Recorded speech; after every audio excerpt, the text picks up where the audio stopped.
Bem, pessoal, na semana passada a gente verificou então a questão da. Começou a verificar a questão do movimento unidimensional, tá? E a gente viu lá algumas variáveis para descrever esse movimento, tá? Então, a gente sabe que o movimento unidimensional é aquele que acontece em uma linha reta. Essa reta é denominada direção do movimento. E a gente sabe que para poder descrever o movimento, a gente precisa antes descrever as posições do corpo e também os deslocamentos, né? Então, a partir dessas variáveis, a gente pode fazer a descrição do movimento como sendo uma posição como sendo o tempo. Isso significa que a gente vai utilizar uma medida em relação a uma posição de referência, que é a origem de um sistema de referência, que é, nesse caso, somente o eixo X, né? A gente vai verificar movimentos bitridimensionais depois, lá a gente vai ter mais eixos, tá? Então, uma posição é sempre dada por uma distância medida em relação a uma origem, ao longo do eixo, né? Essa informação, contudo, não é completa, porque ainda falta uma questão relacionada ao sentido, né? Vejam que essa distância D, ela pode ser tanto à direita ou à esquerda da origem. Quando a gente está falando de variáveis unidimensionais, a gente pode dizer então que uma posição ela é, por exemplo, x igual a mais 10 metros ou x igual a menos 7 metros. Onde aqui fica implícito que a gente está falando do eixo x justamente pelo nome da variável que a gente usa. Quando a gente for ver movimentos em duas ou três dimensões, isso não vai ficar óbvio da variável, a gente vai ter que utilizar uma outra técnica para poder denotar em que eixo a gente está, a que eixo a gente está se referindo, tá? Mas por enquanto as coisas são mais simples, então a gente só tem um valor numérico associado à medida, uma unidade, e a gente tem o sinal denotando então qual que é o sentido. Esse sinal ele vai ser omitido no caso dele ser positivo, tá? A gente só vai denotar especificamente o sinal quando ele é negativo. A partir do fato de que a gente consegue fazer uma contagem do tempo e a gente sabe que os movimentos eles tomam tempos diferentes para ocorrerem, né, a gente define uma outra variável que é a velocidade. A gente começa a fazer uma definição que a gente chama de velocidade média, que é a razão entre a variação da posição dividida por variação do tempo. Essa variação da posição é então o que a gente chama de um deslocamento, tá? Ela vai ser dada por posição final menos posição inicial. Como a gente sabe que um movimento, assim, da experiência diária que a gente tem, ele pode ter velocidades distintas em momentos distintos, a gente percebe que a velocidade não é uma coisa que é constante, né? Então, se a gente olhar para simplesmente essa variação da posição dividida pela variação do tempo, a gente vai perceber que, bem, isso vai dar um valor específico, né? Mas isso não descreve com precisão o que está acontecendo durante todo o movimento, né? Então, se você tem lá um veículo que se desloca entre uma posição e outra, ele vai encontrar lá uma esquina que ele tem que parar, ele vai encontrar uma lombada, ele vai encontrar uma região que o movimento é mais livre, ele pode ganhar mais velocidade. Então a gente percebe que a velocidade ela é uma variável que ela não é fixa durante todo o movimento, mas ela pode ser, porque ela poderia ser um movimento que tem especificamente velocidade constante, apesar disso não ser muito comum. Tá? Na prática, isso acaba não sendo algo tão simples de você conseguir fazer. Mesmo num mecanismo que você deseja uma velocidade constante, pode ser que você não consiga obter, porque você tem outros fatores sendo atuando ali e você precisa tomar todo um cuidado para que você tenha uma velocidade que seja aproximadamente constante. Tá?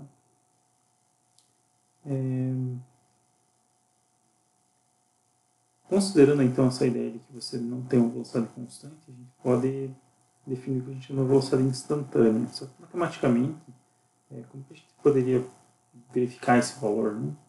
Você anda de carro lá, aquela agulhinha lá do velocímetro, ela está apontando sempre para algum valor distinto. Conforme você vai ganhando velocidade ou perdendo velocidade, você tem a agulha apontando para direções diferentes conforme você vai ganhando ou perdendo velocidade. Então ela tem valores distintos de velocidade para cada instante de tempo. A gente só consegue matematicamente definir a velocidade instantânea utilizando o conceito de limite. Que basicamente a gente pega essa mesma razão que define a velocidade média e considerar que a gente tem um intervalo de tempo muito pequeno. essa razão, apesar de você ter aqui um valor no numerador, um valor no denominador que tendem a zero, essa razão ela converge para um valor específico. Essas propriedades de limite vão ser lá estudadas em cálculo, tá? Então, vocês vão verificar lá quais são as condições para que o limite exista e tudo mais, tá?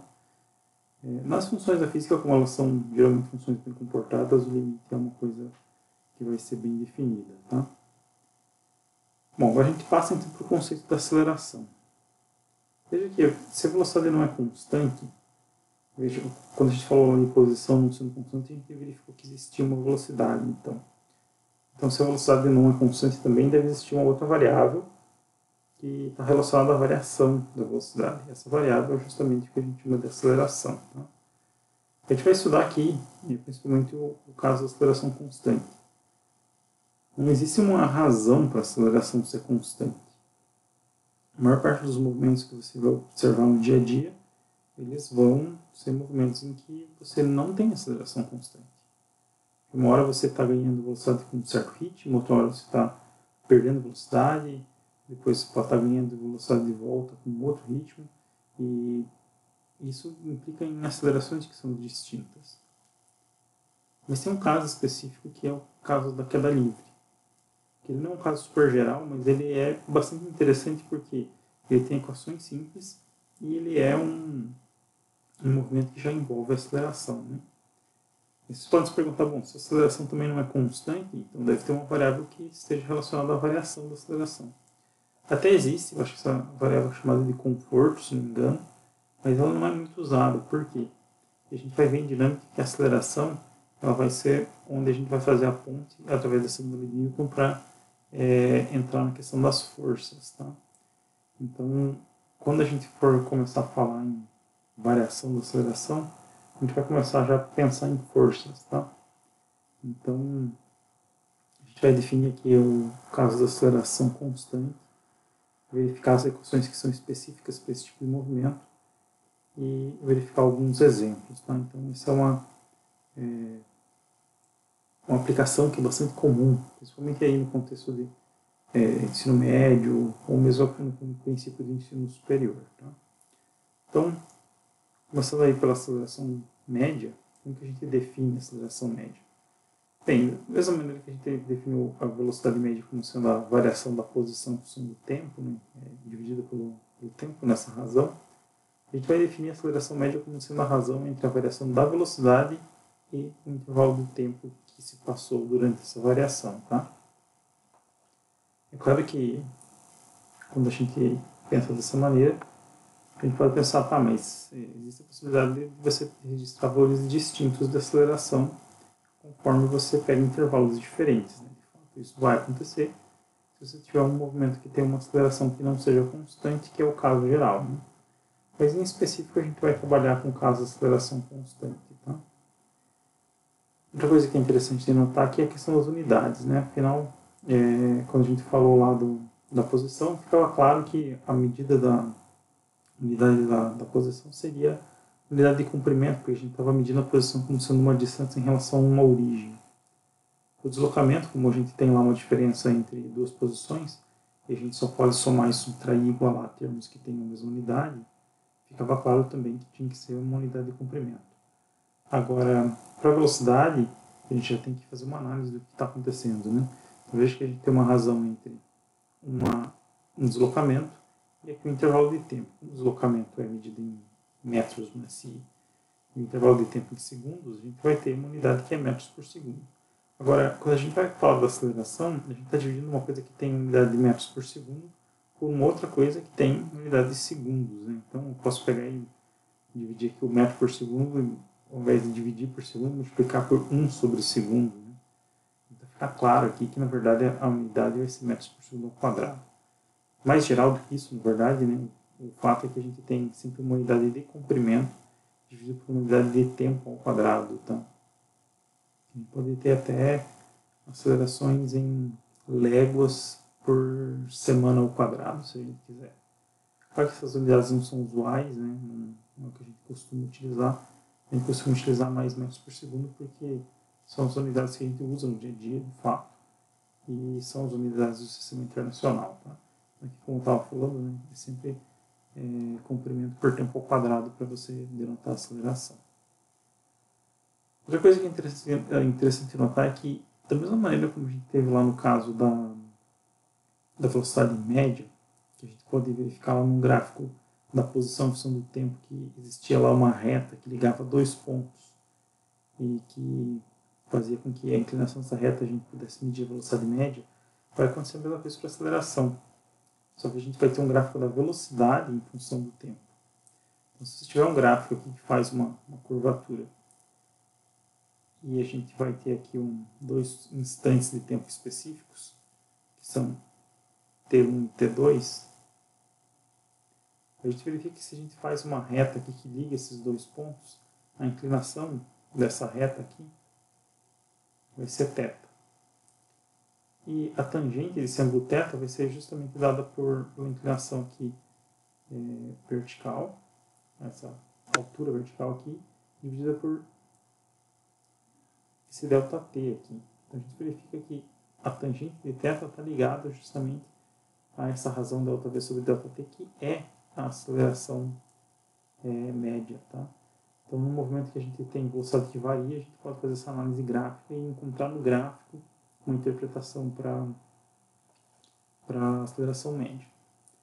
É claro que se a gente tem uma aceleração média definida dessa maneira, fica fácil a gente fazer a mesma coisa que a gente fez para a velocidade e tomar o ΔT tendendo a zero, e a gente vai ter uma definição para a aceleração instantânea. Tá?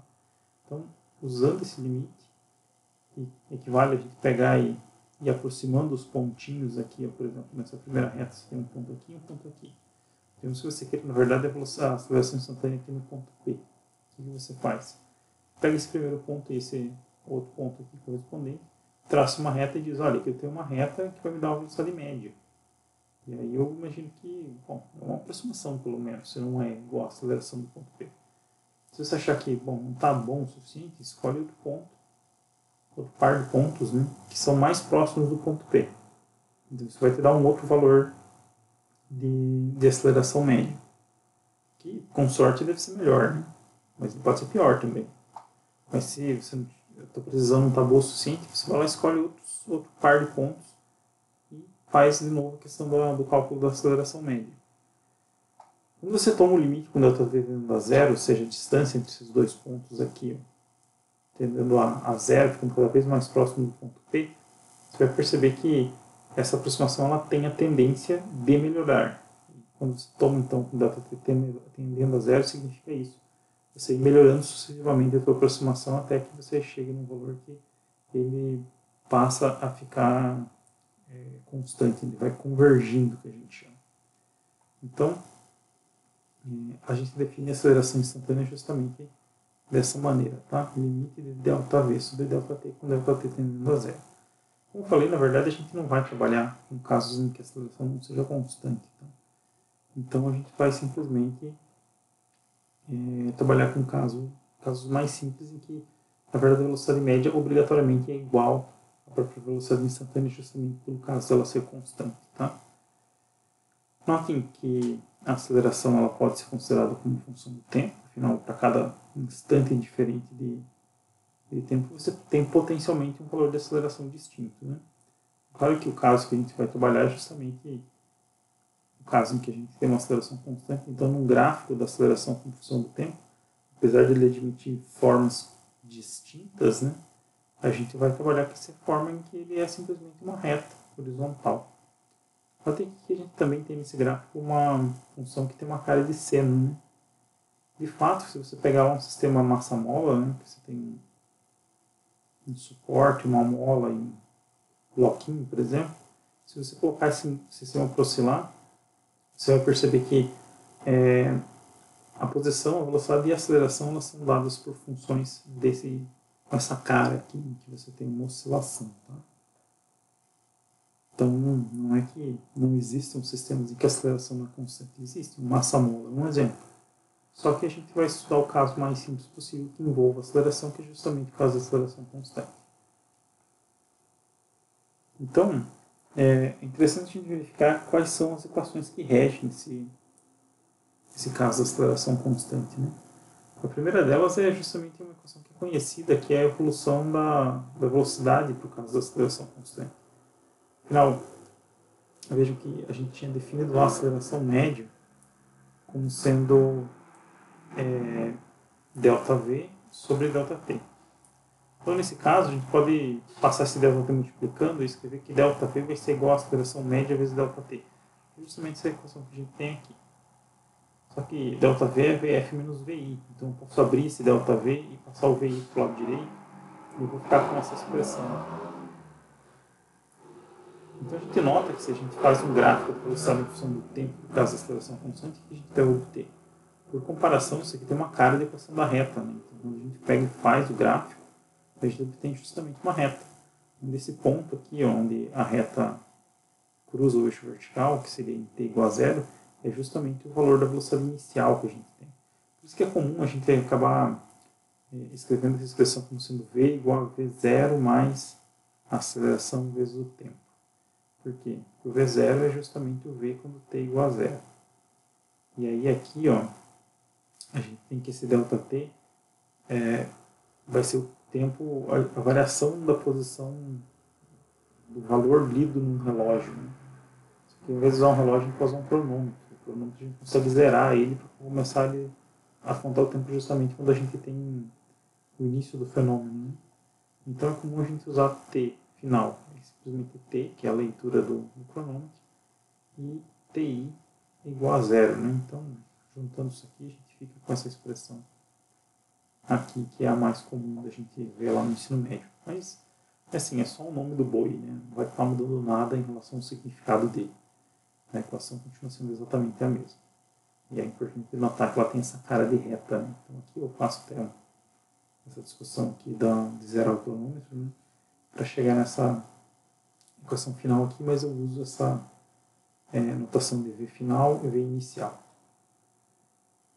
Outra coisa que é muito importante de notar é que a aceleração ela é um pouco mais chata da gente verificar a questão de sinal. Tá? Então, eu dividi aqui essa parte de sinais para aceleração em 4 casos. A gente vai verificar então a questão do sinal para esses 4 casos.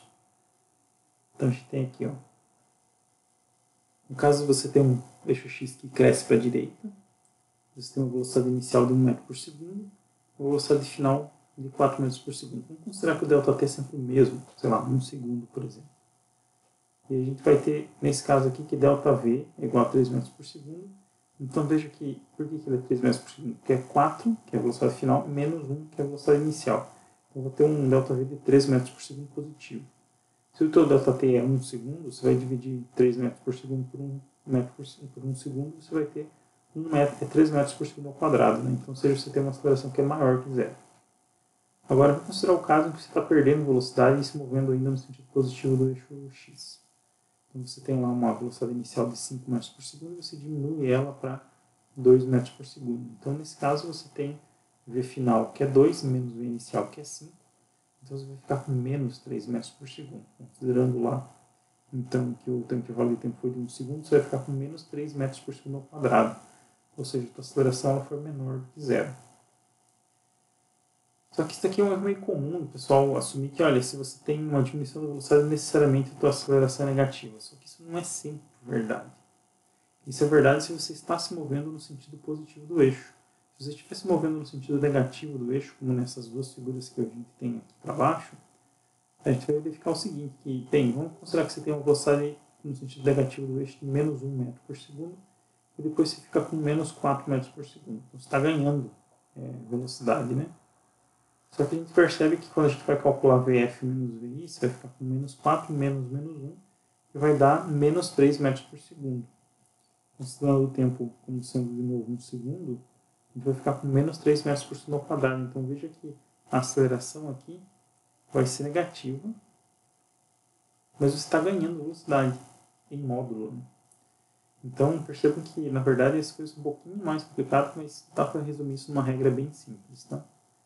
E aqui o outro caso é que você se move com velocidade no sentido negativo e você diminui a velocidade. Então você vai ficar com o V final, que é menos 2 metros por segundo, menos 5, você vai ficar com mais 3 metros por segundo. Dividido por ΔT de 1 segundo, você vai ficar com a aceleração de mais 3 metros por segundo ao quadrado. Então veja que você diminuiu a velocidade, mas você tem uma aceleração que é positiva. Na verdade, a regrinha é bastante simples, tá?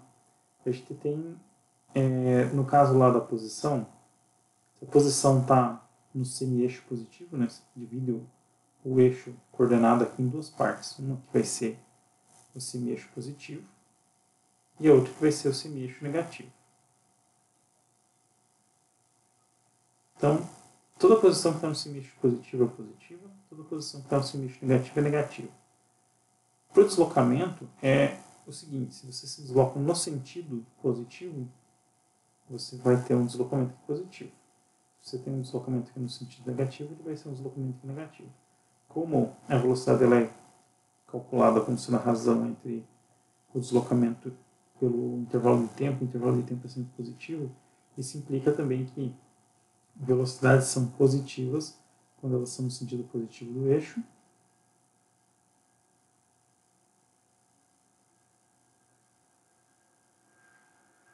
e as velocidades elas são menores do que zero quando elas são no sentido negativo do eixo. Tá?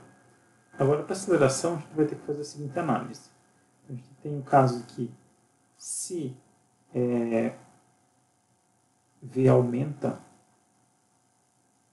em módulo, ou seja, só o valor numérico, né? Você ganhou velocidade. Aí você vai ter que a aceleração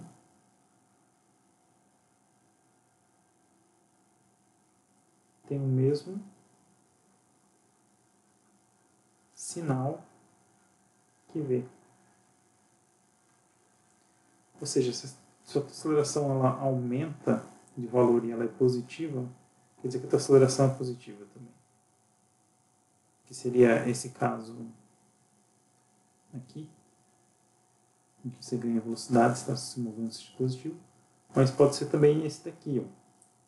Você está ganhando velocidade em módulo e a velocidade é negativa. Então a aceleração vai ser negativa também. Agora, a outra possibilidade é se o módulo da velocidade diminui. Então, se V diminui,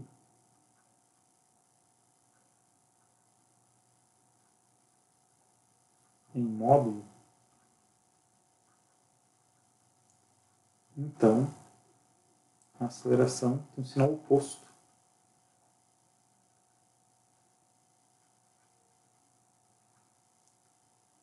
ao da velocidade,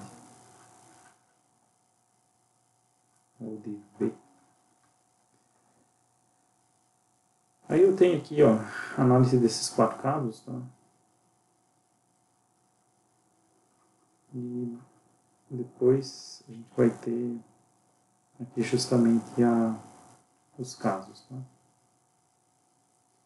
Para que se não há variação de velocidade, a gente tem uma aceleração nula, tá?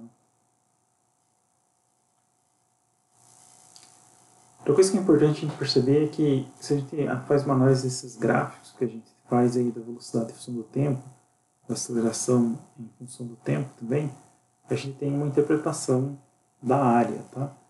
Veja que quando a gente falou lá de posição em função do tempo, por exemplo,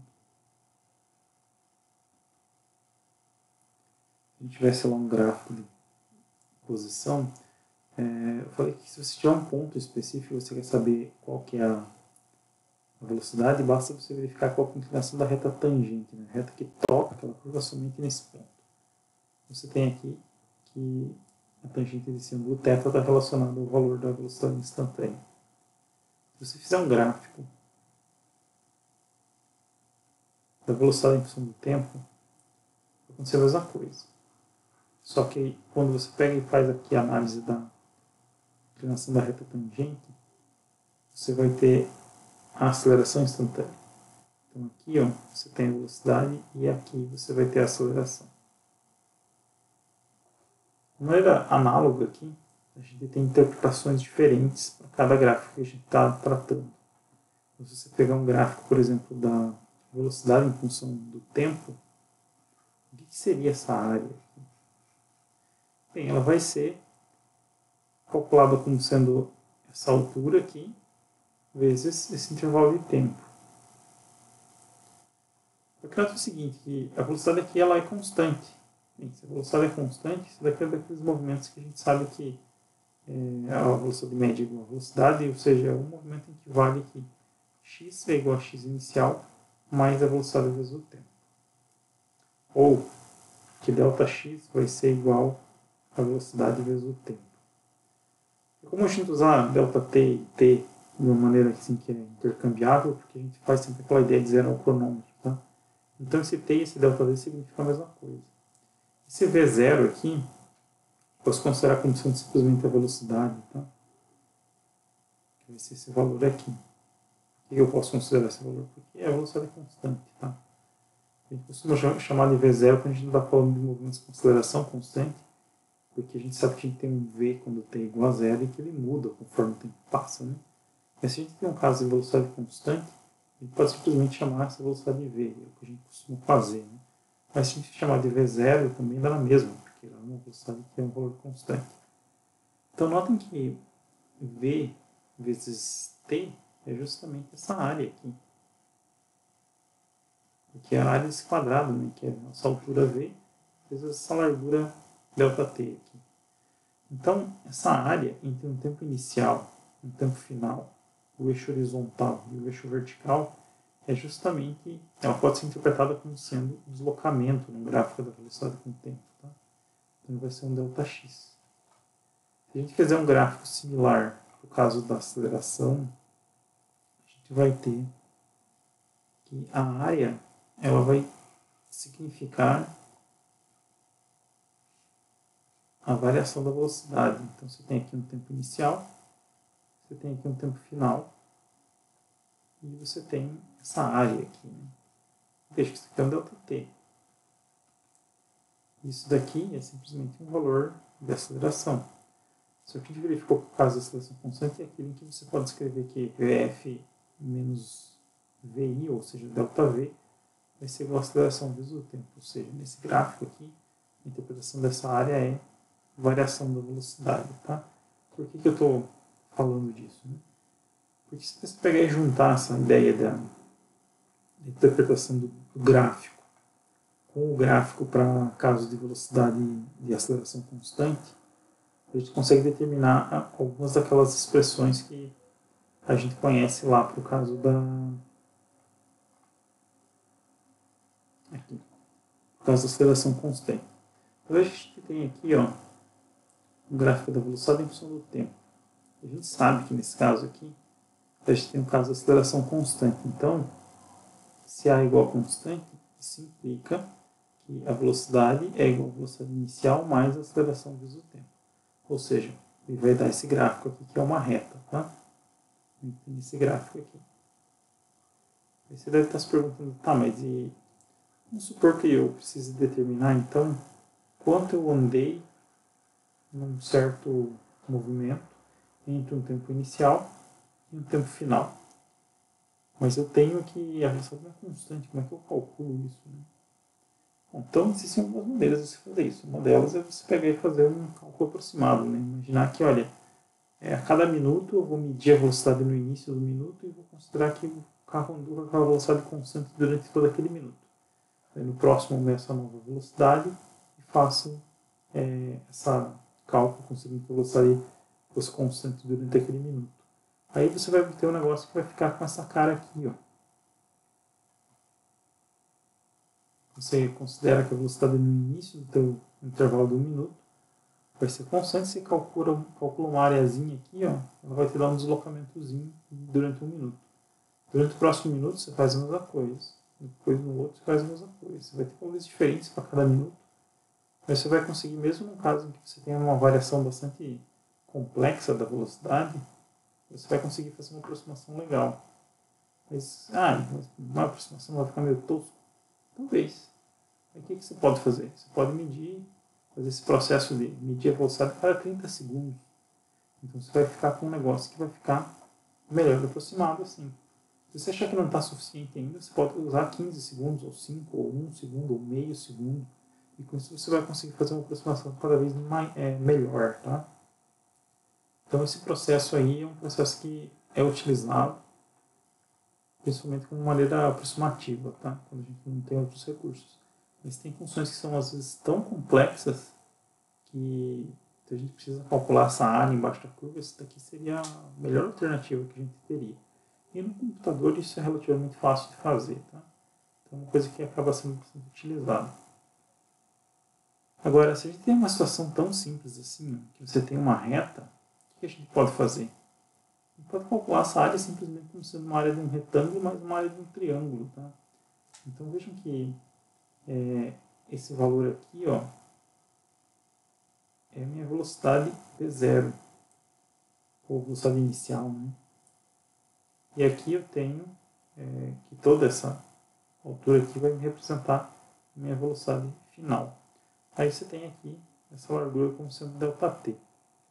Então vejam que se eu for calcular a área, eu sei que, olha, ΔX, que é a variação da posição, tem que ser igual àquela área total. Então eu vou tomar como sendo a área 1 mais a área 2. Qual que é a área 1? A área de baixo do retângulo.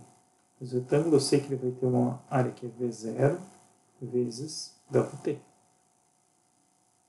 E qual que é a área do triângulo? Ele vai ser VF menos V0, porque eu tenho só essa distância aqui, né?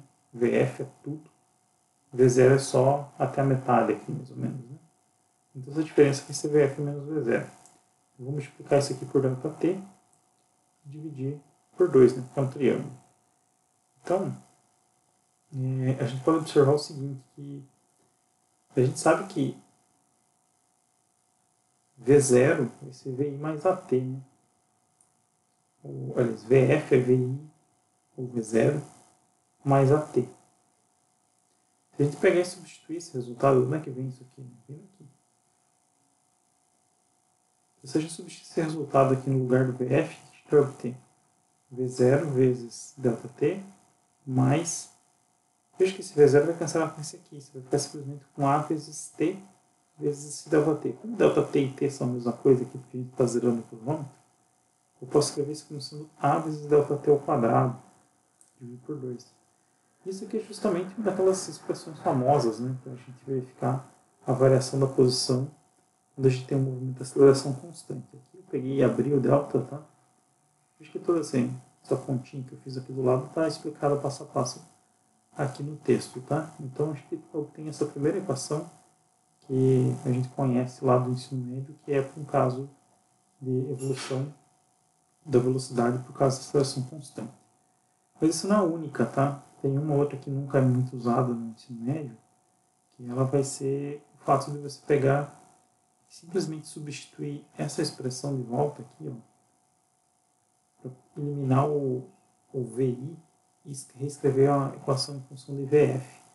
Então a gente pega e isola aqui o VI e substitui aqui no lugar do VF, do V0 que tinha naquela equação ali acima.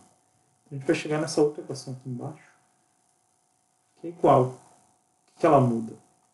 Ela vai mudar a velocidade para a velocidade final, ela vai mudar esse sinal aqui.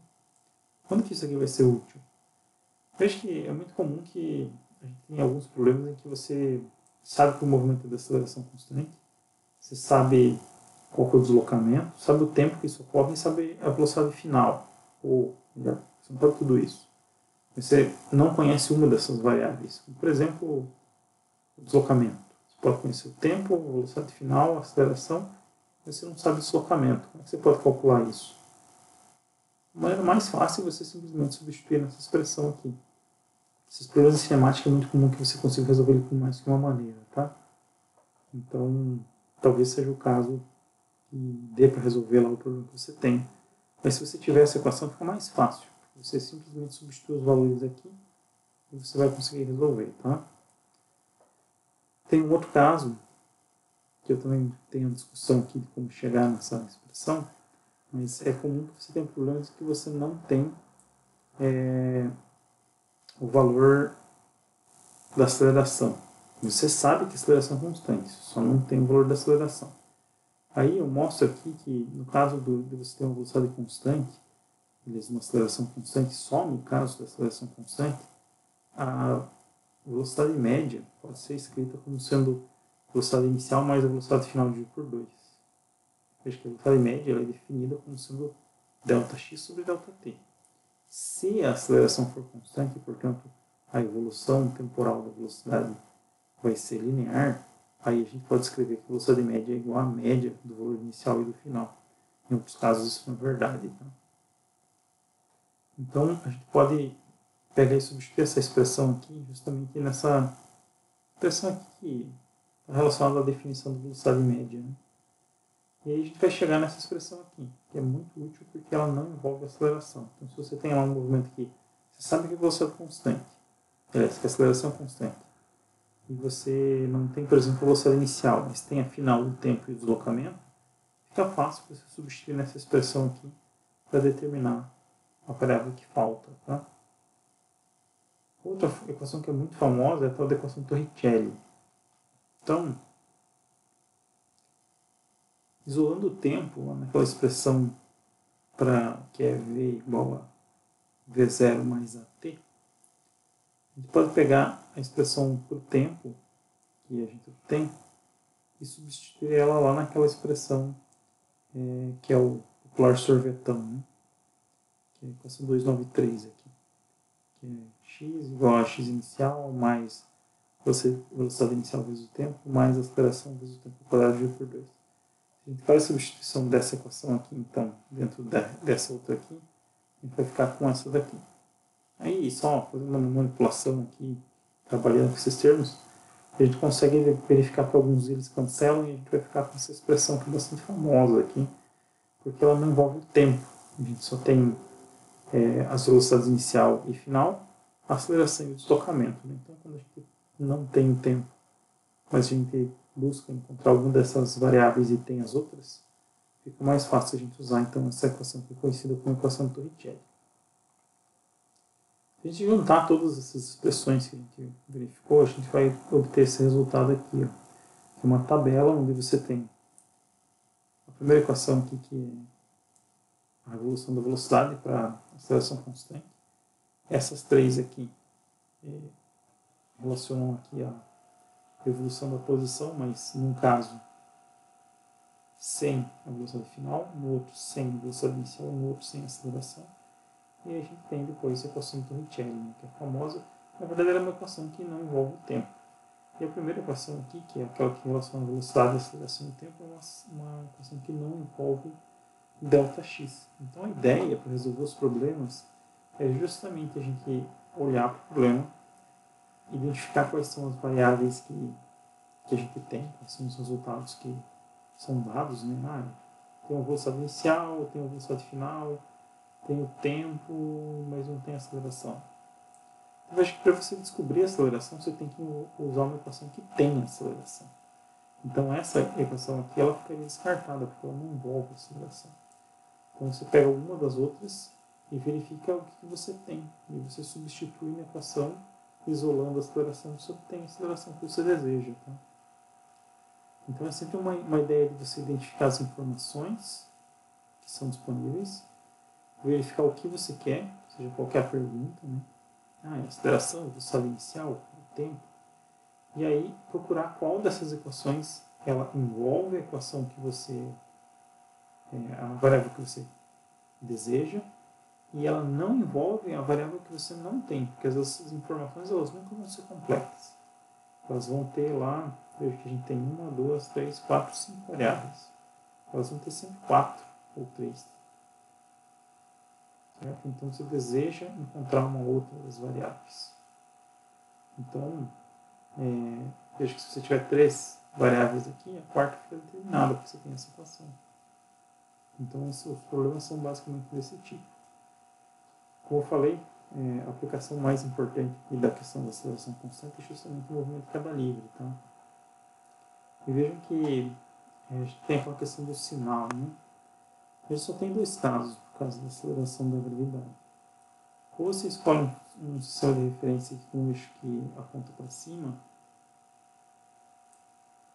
ou você vai escolher um sistema de referência com um eixo que aponta para baixo. Se você escolher que teu eixo aponta para cima, a tua aceleração Então vai ser menor do que zero. Então vai ser menos 9,8 metros por segundo ao quadrado. Mas tem muitos problemas que você simplesmente solta um corpo e ele vai sempre se direcionar para baixo, né? Então, nesses casos aqui, a gente pode dizer que o eixo y é para baixo, e isso implica numa aceleração que ela vai ser maior do que zero, ou seja, ela vai ser igual a 9,8 metros por segundo ao quadrado positivo. Tá? Então, esses são os dois casos que a gente trabalha. Bem, aqui a gente tem alguns exemplos no final da discussão. Tá? Então, gostaria que vocês dessem uma olhada lá. Vou escolher um aqui para a gente fazer brevemente. E eu tenho depois lá outros exercícios que são resolvidos, né, que são os exercícios 12, 15 e 17, eles estão resolvidos em vídeo lá na lista de playlist que tem lá no YouTube. Tá? Vamos considerar esse exercício aqui. Esse exemplo. A gente tem um corpo cai em uma altura de 100 metros. Determine qual é a distância que ele percorre nos primeiros 10 segundos, 10%, e nos últimos 10% do tempo de queda. Espere os efeitos da resistência do ar. Tá, então, a gente, em primeiro lugar, tem que determinar qual que é o tempo necessário para que o corpo percorra esses 100 metros. Né? Então, as informações que a gente tem é que, veja, ele fala assim, eu quero saber qual é a distância que ele percorre nos primeiros 10% e nos últimos 10% de tempo. Então, eu tenho que, em primeiro lugar, saber quanto tempo ele cai. Como que eu posso fazer isso? Bem, a gente vai ter que verificar aquilo que a gente tem. Né? A primeira coisa que a gente tem é qual que é o delta x, que são 100 metros. Ele fala que ele vai cair 100 metros. Outra coisa, o corpo cai. Aqui fica subentendido que a velocidade inicial é nula. Tá? Então, fiquem atentos a essas palavras-chave. Ele cai, ele parte do repouso. Então, essas informações elas vão entender que a gente tem um caso em que a velocidade inicial é nula. A velocidade final, não sei.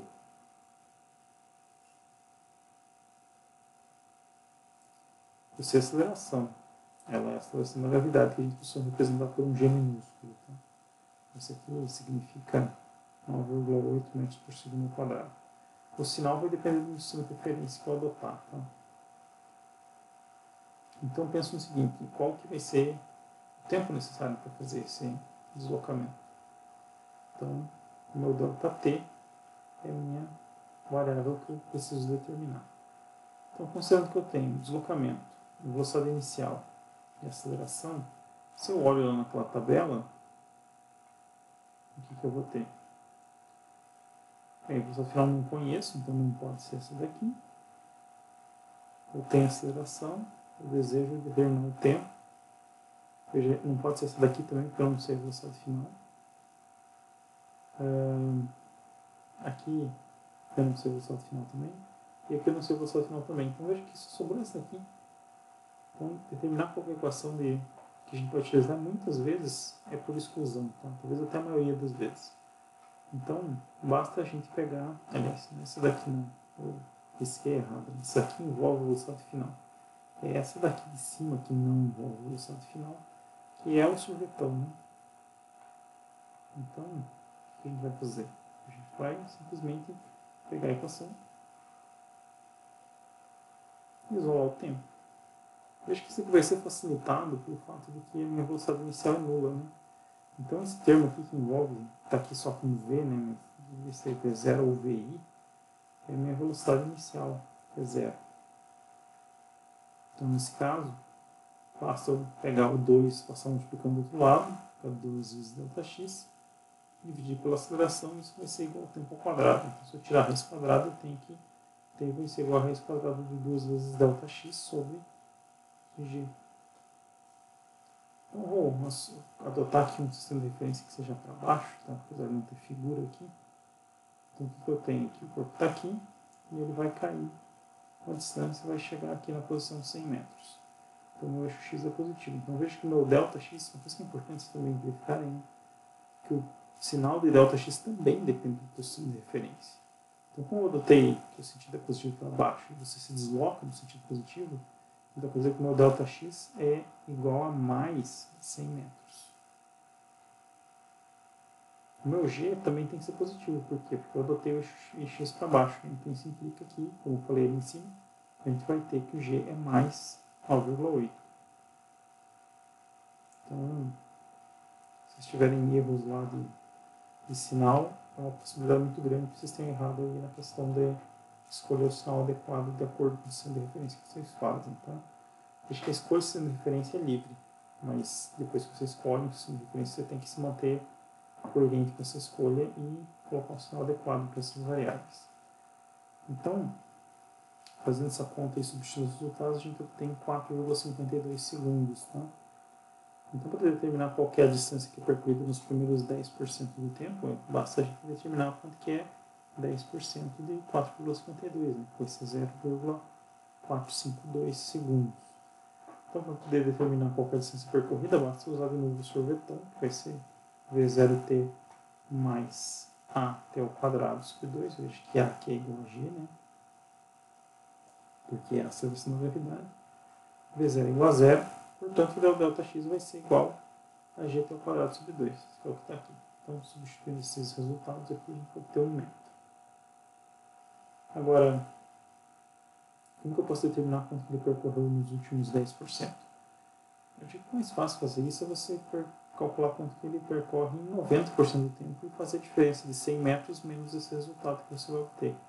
Então, veja que a conta é exatamente a mesma, né? Só que você vai usar no tempo aqui 0,9 vezes o tempo que você achou. Você vai obter 4,07 segundos. Então, fazendo essa substituição aqui dos resultados, você vai obter 81 metros, ou seja, nos últimos 10% do tempo, ele anda 19 metros, ou seja, 19 vezes mais do que nos primeiros 10% do tempo. Né? Isso está relacionado àquela ideia de que você tem um movimento que vai ficando cada vez mais rápido. Né? Então, se você verifica aqui um gráfico da posição em função do tempo, o que você vai obter? No começo você tem uma variação pequena, mas depois você tem uma variação que vai ser grande. Né? Nos primeiros 10% do tempo você pega esse intervalinho aqui, então você verifica que você quase não tem variação da posição nesse gráfico aparentemente. Né? Se você pegar o mesmo intervalo aqui, depois do tempo se passando, vocês vão perceber que o deslocamento é maior. Você está crescendo esse deslocamento. Né? Quanto mais tempo passa, maior vai ser a velocidade, maior vai ser o deslocamento de um certo intervalo de tempo. Então a ideia basicamente da resolução dos problemas é essa. Você identifica o problema, verifica se a aceleração constante vai ser, né? Ou você tem dois casos, ou a aceleração constante ou ela é nula. Mas zero também é uma constante, né? Então basicamente você está dizendo que todos os movimentos são de aceleração constante. Então, inclusive se você pegar essa expressão para o sorvetão aqui, né? Não é sorvetão. Esse daqui mesmo. Se você pegar ΔX, que é igual a V0t mais AT ao quadrado, mesmo no caso da aceleração nula, você vai ter mais zero. Né? Você tem justamente o caso do deslocamento por velocidade constante, que ΔX vai ser igual a V vezes t. Então a ideia é você pegar e analisar o negócio, verificar o que você tem, o que você não tem, olhar para aquela tabela que tem as equações, verificar por exclusão aquela que você pode usar e tentar obter aquilo que você quer determinar. Os problemas mais complexos você vai ter que fazer isso em dois passos. Tá? Às vezes ter uma informação intermediária, depois pegar aquela informação intermediária e usar para obter aquilo que você deseja. Né? Por exemplo, esse problema que eu fiz, eu precisei antes de tudo determinar qual que era o tempo total que ele ficava caindo. Depois poder determinar quanto que era 10% disso e descobrir qual era o deslocamento e depois verificar quanto que era o deslocamento para 90% desse tempo e obter então qual que era os últimos 10% simplesmente calculando a diferença. Pessoal, é isso. Dê uma olhada lá nos exercícios 12, 15 e 17. Se vocês tiverem dúvidas, aí quarta-feira a gente trabalha lá no atendimento.